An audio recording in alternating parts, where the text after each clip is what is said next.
intensyonado. Gulat din ako nung nalaman na hindi lang pala ako yung nanginayang. Nung nag-away tayo noon at natuluyan sa iyakan at tampo at sandali lang.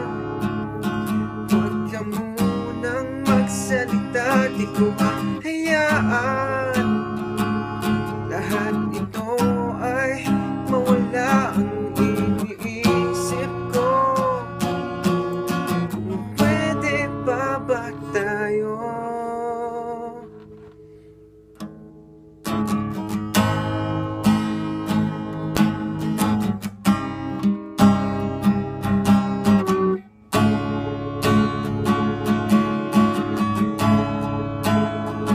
At miserable, paulit-ulit lang ang nangyayari. Ikot-ikot tayo parang bote, at nasanay ka na ba doon at nalimutan ang aking mga tanong at hindi malinaw? Pwede bang huwag kang sumigaw, di ko